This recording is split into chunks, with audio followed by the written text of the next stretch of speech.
I work with a guy who is cool. He's like real cool. He's probably the coolest guy in the office.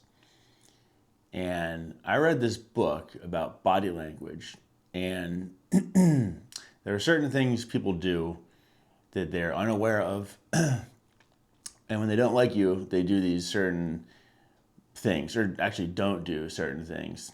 It's all about like how you lift your hands when you're saying hi to somebody. You like somebody, you're like, hey, what's up? You like somebody a little bit, you're like, hey, what's up? You don't like someone at all, you're like, hey. There's something to do with like the amount of effort you're willing to give to someone. Anyways, this dude at work gives me nothing. He's like, hey, just just I can tell he doesn't like me. And it bothers me that I know about body language, because had I not known about body language, I probably would have sensed he didn't have an affinity for me. What is this sad sack stuff I'm talking about this morning?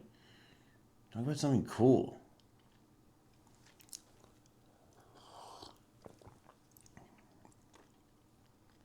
Okay, this is not the easiest thing to talk about. Lately, I've had to sort of change a lot of the relationships in my life. I'm growing and I'm changing as a person and I'm coming into myself. Ha ha ha. And I don't mean to belittle that. I am. I'm coming into my artistic self. The birth of an artist is a young old man. And as that change is taking place, I'm becoming more confident and more aware of my abilities and confident in them.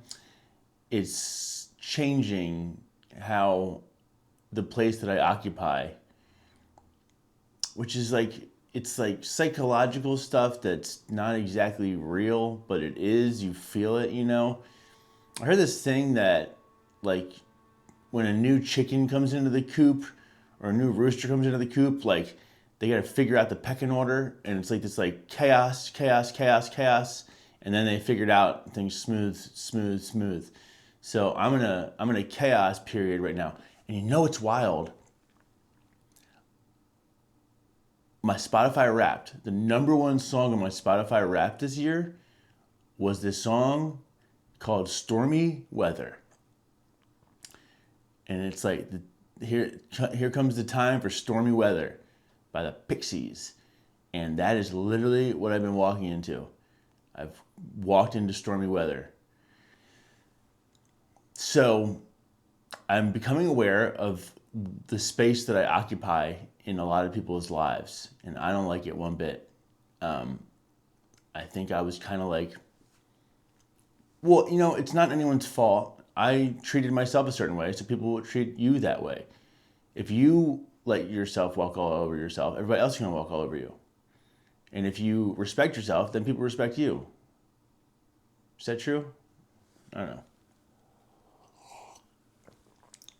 Anyway, I have this friend who I've known for years, who I've kind of always admired, kind of always looked up to, but I don't think he's the real deal that I thought he was. I think it's smoke and mirrors. I think it's a little bit of the Wizard of Oz, you know? And I think I'm finally starting to peek behind the corner, because everyone, maybe, I don't know, I have a friend who's like an arbiter of what's cool, you know? Like, he decides what's cool and what's not, you know? Like, what art's cool, what movies are cool, what philosophies are cool, what books are cool, all that kind of stuff, you know? And I always thought he had great taste. But the thing is, what I'm finally seeing through a little bit, he don't got that creative spark. And so it's all a big show of, you know, he's like Roger Ebert, I guess. Which, like, Roger Eberts are cool, but they're not Quentin. They're not Paul Thomas Anderson. They're not Willy Wonka. You know, you build a chocolate factory, you're cool. Willy Wonka freaked me out. I don't think that guy's cool at all. Forget what I said about Willy Wonka. Why I got him on the brain? Don't like Willy Wonka. Bad guy. Ugh, gross. Terrible. Mean to kids. What kind of person is that?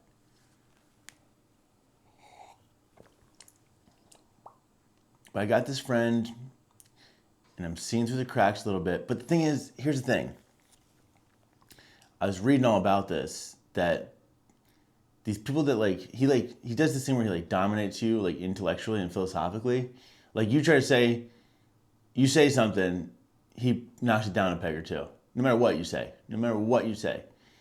He always has to be the smarter one, you know?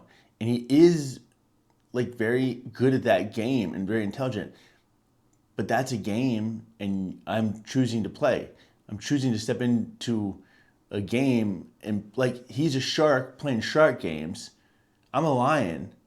I can't beat a shark in the water. And I keep stepping into the water with that shark. And I'm a lion, and I belong in the water. It's not where I belong. I belong on land, drawing naked ladies. That's right. That's right.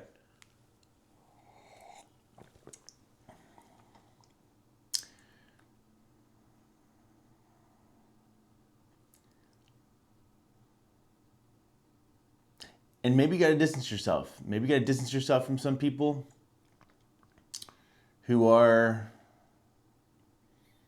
not good for you. And you keep stepping into the ring. There was this guy I used to work with, Quinn, and he was telling me the story that there was this dude who was a professional boxer who would offer amateurs to get to spar with him. But the truth is, he was a professional boxer. He just needed some bodies to beat up. It wasn't an opportunity for these guys. They were literally meat sacks getting knocked black and blue just for this guy's practice. He was not sharing, he was not sparring, he was not helping. He was just kicking their butts. And the dumb were too dumb. I would have been that dumb. I would have been, oh, look at me getting in the ring with a professional. I would have been that dumb. I know it. But not anymore. Now I see it for what it is. You don't get in the ring with a professional boxer if you're a novelist or a guy that makes taxidermy little elves out of squirrels with little hats. Stupid. That's, yeah, it's bad, dumb, whatever.